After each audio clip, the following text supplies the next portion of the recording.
Dentro del cristianismo y de la tradición también judía, el matrimonio es algo sagrado, algo que forma parte de la religión, que une a familias y establece relaciones que hacen sólida una sociedad. Eh, Cada uno de esas tradiciones lo consideran valioso, ordenado por Dios y aprobado por Él. Entonces, las prácticas que tienen que ver con el matrimonio plural y en general con cualquier tipo de matrimonio dentro del contexto cristiano es parte de su materialidad religiosa. De hecho, en la tradición católica se le llama sacramento a esto que nosotros le llamamos ordenanza, pero que tiene ese mismo equivalente y ese mismo símil. Antropológicamente se suele utilizar la palabra poligamia, que viene de polus, muchos, digamos, matrimonios, es decir, muchos matrimonios, y generalmente se refiere a la práctica entre un esposo varón con distintas esposas que tiene una relación monógama con él.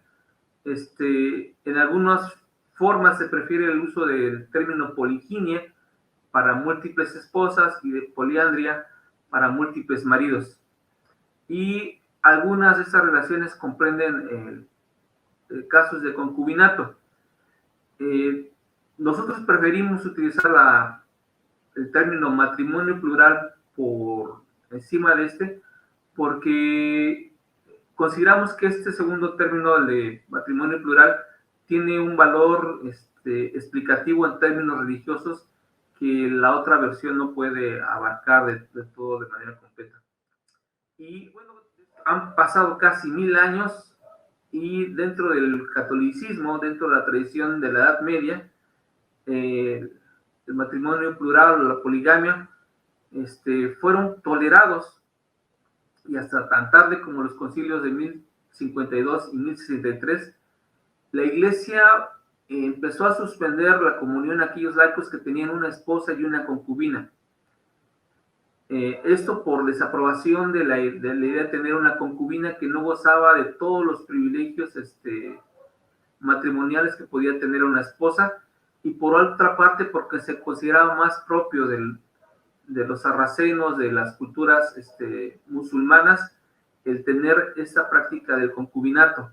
Entonces la Iglesia Católica rechazaba ese tipo de matrimonios porque consideraban que dejaban a las mujeres en una situación de indefensión y porque les negaba todos los beneficios que el matrimonio podía otorgarles, incluso los derechos de herencia o el reconocimiento de hijos. Me llama mucho la atención tanto Tertuliano. Tertuliano tenía una perspectiva un tanto similar a la de Jacob 2:30 que nosotros tenemos, y él dice, bueno, esto lo acabo de traducir con Google Translate, entonces probablemente haya cosas que no tienen sentido, pero para que se entienda, dice, como pienso, además, cada pronunciamiento y disposición es el acto de un mismo Dios, quien entonces en verdad en el principio envió una siembra de la raza por una laxitud indulgente concedida a las riendas de las alianzas conyugales. Dios permitió el matrimonio plural precisamente para abastecer la tierra, dice, concedió esa indulgencia para, y ya después volverlo a, dice, ahorita ya no se puede porque ya está abastecida la tierra, entonces ya no. Y quizás como punto aparte, es muy interesante, bueno, dentro de las escrituras, si leemos de Abraham, de Isaac, de Jacob, etcétera, hay mucha gente que dice, bueno, se casaron con 1, 2, 3, 4 mujeres, fue pecado, ¿no? Pero luego Dios los perdonó. Pues número uno, basándonos en las escrituras, antes de entrar ahorita a esa parte de Juan, solo quiero mencionar que jamás dice Dios que estuvo mal, número uno, en sus casos. Y número dos, tampoco en ninguna parte de la Biblia dice que Él les perdonó por haber hecho algo malo. Lo interesante que leemos en Mateo 8, versículo 11, Cristo dice, y os digo que vendrán muchos del oriente y del occidente y se sentarán con Abraham e Isaac y Jacob, mencionando a los tres, en el reino de los cielos. Entonces mi pregunta es, si Cristo mismo quién es el gran Jehová, si Cristo mismo está diciendo que estas personas fieles que algún día van a sentarse en el reino de los cielos con Abraham, Isaac y Jacob, ¿cómo es posible que estén ellos ahí si en verdad hubieran pecado pues, en algo que sería, según algunas personas, sumamente grave, ¿no? Y corrígeme, Juan, pero yo tenía entendido que el concepto de nosotros por monogamia nos viene más del lado de los romanos, ¿no? De la forma en que ellos habían en su sistema de leyes establecido el matrimonio, ¿no? Sí, viene precisamente de un ordenamiento romano que, como te diré, consideraba a cualquier otra esposa como concubina y consideraba que las prácticas orientales les parecían a ellos bárbaras en ese sentido. Y porque tenían tanto romanos como griegos, aunque parezca ahora contradictorio, un mayor control de las mujeres a través de la monogamia. Martín Lutero va a ser, dentro del antecedente ya moderno de la tradición protestante, el primero en promover los matrimonios plurales. Obviamente los va a autorizar para los príncipes, en este caso para un príncipe elector del Sacro Imperio Romano Germánico, como era Felipe I de Hesse, y él tenía el interés de casarse con otra persona, se le había negado esta oportunidad, y entonces en esa situación fueron y consultaron a Martín Lutero, y esta fue la opinión que dio Martín Lutero al respecto, y con ello su autorización. Dice: para un casado no tiene vislumbres de adulterio tener una concubina en caso de apuro, después de haber obtenido dispensa por ella en el consejo de confesión, con la que el casado puede dormir con su mujer legítima y a la cual no es preciso alejar de sí. ¿A qué se refiere esa parte en la que dice tener una concubina en un caso de apuro? Recordemos que estas personas generalmente están guerreando.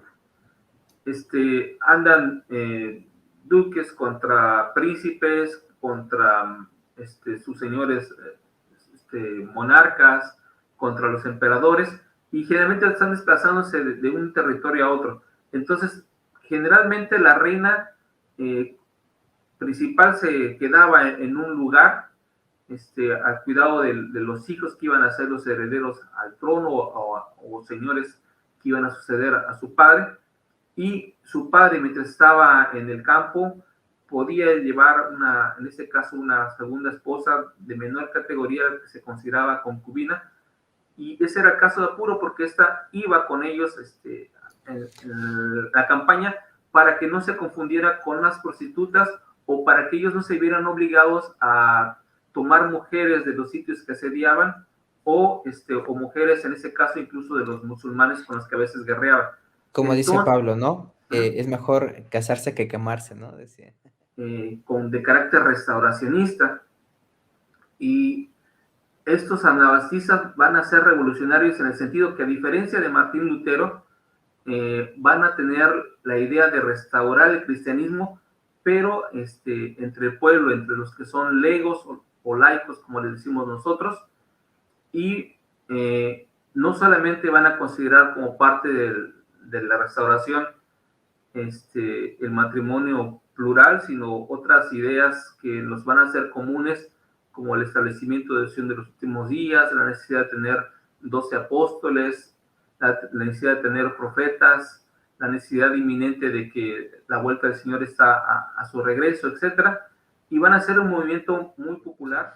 Los sacerdotes católicos podían casarse durante muchos años, fue hasta su reforma que ellos hacen, que su reforma interna en la que ellos prohíben el matrimonio y lo hacen porque ellos, está el problema que ellos heredaban la iglesia, la propiedad de la iglesia, la heredaban a los hijos y se iba pasando, y pues ahí ya no le convino a la iglesia porque había muchas disputas entre de quién era la iglesia, bueno, la construcción física de la iglesia, si de la iglesia como institución o del hijo de del sacerdote, todo. Entonces fue hasta entonces que se prohíbe, ¿no? En un principio ellos también se podían casar y sin ningún problema. Para principios de 1820 existían más de 100 comunidades polígamas en los Estados Unidos, muchas cercanas al territorio donde emergió la Iglesia de Cristo, es decir, en las zonas de Nueva York, en las zonas de Maine, etc. Entonces, el matrimonio plural, aunque ahora nos parece como representativo de la tradición santo de los últimos días, y parece que hay una sola historia de matrimonio que sería la de la nuestra y generalmente condenado por algunos grupos protestantes o católicos, en realidad muchos de esos grupos protestantes o evangélicos o de tradición independiente de Europa van a ser polígamos en diferentes variaciones. Esta declaración era una forma de combatir algunas prácticas no deseables en la iglesia. O No quizás, significa... o quizás Juan, también, ¿no? Que era más bien típicamente la norma aún en ese año. O sea, no vayamos a creer, vamos a entrar en ese tema, pero no vayamos a creer que, bueno, cada miembro sud, o sea, hombre, entraba en lo que era el matrimonio plural. El porcentaje era relativamente muy poco, ¿no? O sea, muy bajo. Así que, pues, tendría sentido que esta sección, que como dijiste, 101, ojo para que nadie se vaya a confundir, en en aquella edición de Doctrina y Convenios era la sección 101, ya no existe, ya no está como parte de esta declaración, ya no se hace parte como una sección de Doctrina y Convenios, pero era en aquel tiempo la sección 101, pero que un 2-3% de los hombres eran los que en verdad practicaban. Creo que había como 100 hombres máximo, ¿verdad? Que lo practicaban, algo así. O sea, en esas fechas para el martirio de José Smith, cuando Nauvoo tenía como 10,000 personas viviendo ahí.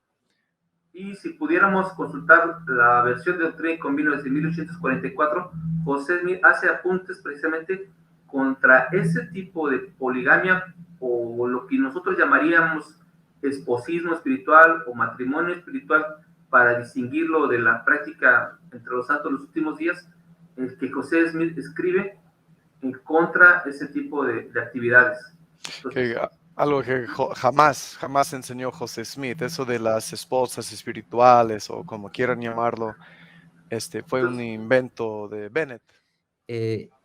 Dice el primer matrimonio plural, dice que fue a mediados de la década de 1830, y dice fuentes fragmentarias sugieren que a mediados de la década de 1830 José introdujo el principio de matrimonio plural a los familiares santos de los últimos días.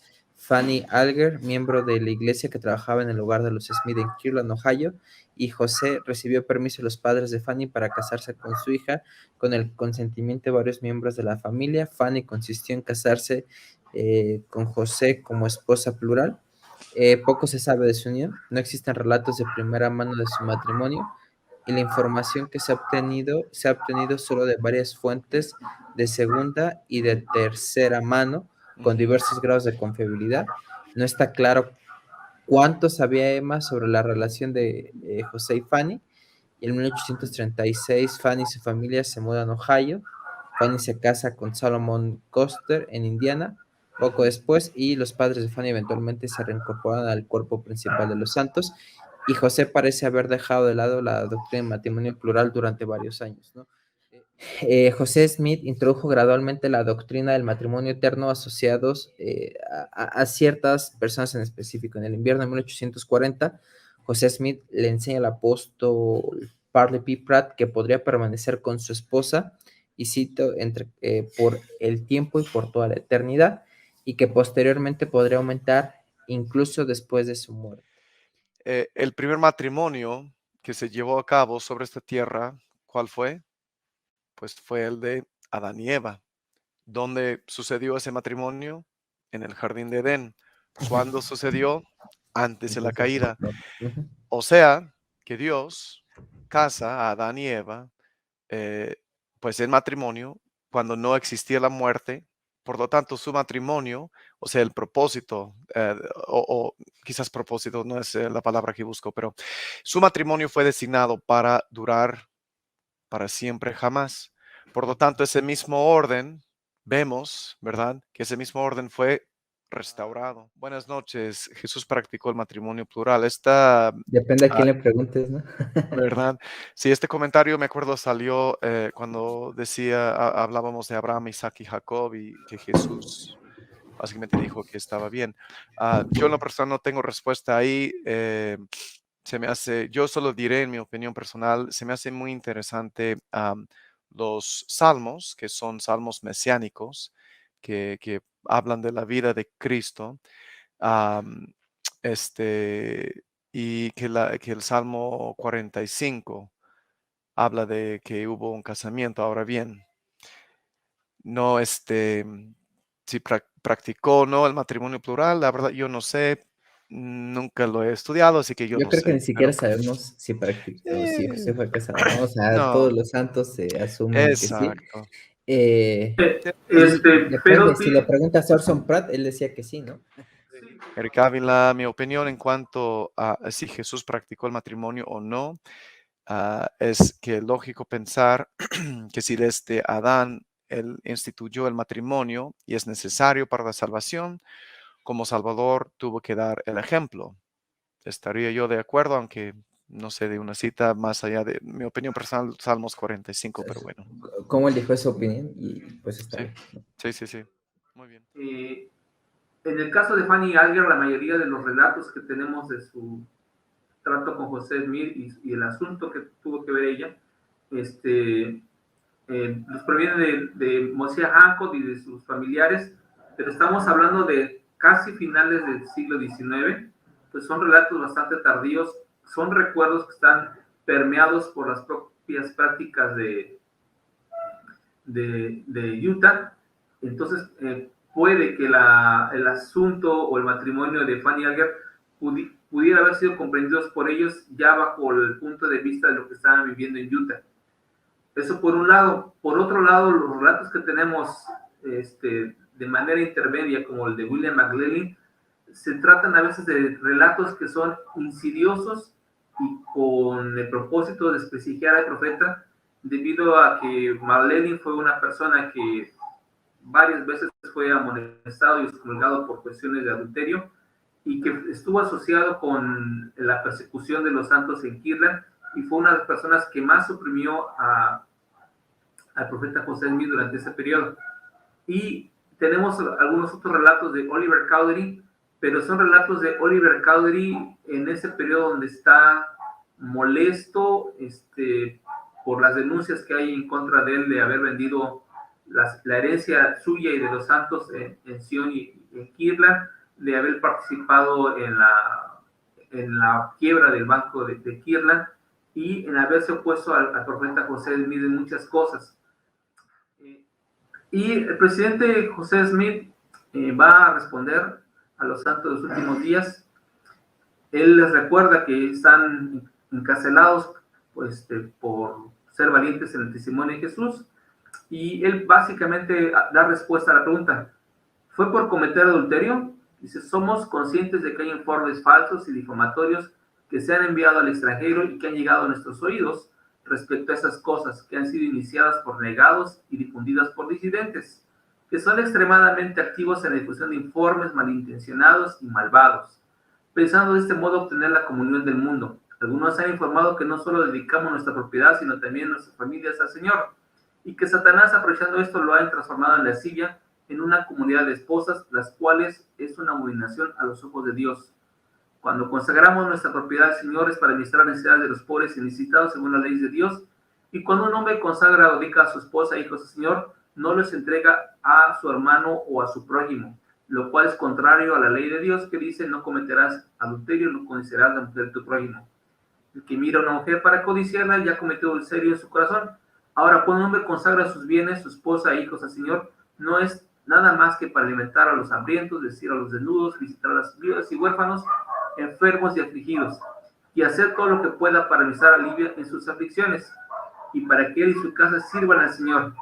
Para hacer esto, él y toda su casa deben ser virtuosos y evitar toda apariencia de maldad. Ahora, si una persona ha representado algo diferente a lo que ahora escribimos, nos ha tergiversado intencionalmente. Entonces, de esa manera se defiende el profeta José Smith de esas acusaciones, por los que nos queda claro que el matrimonio con Fanny Alger debió haber sido un matrimonio para cumplir con este compromiso de restauración de todas las cosas, pero no necesariamente como un asunto de prácticas maritales plenas. El primer matrimonio polígamo de José Smith el Nabú ocurrió en abril de 1841 cuando fue sellado con Luisa Beeman, El 5 de abril. Uh-huh. De 26 años. Durante los siguientes 3 años se selló a más mujeres, algunas de las cuales estaban legalmente casadas con otros hombres. José Smith fue el único polígamo santo de los últimos días documentado hasta junio de 1842, cuando Lucy Ann Decker se selló a Brigham Young.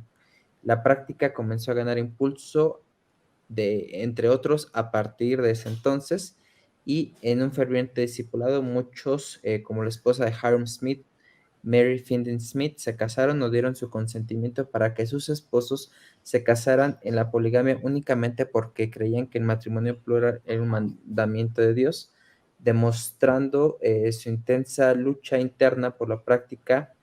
Mary Findon Smith escribió: Dios mío, tú conoces mi integridad, sé tú mi juez, te lo ruego.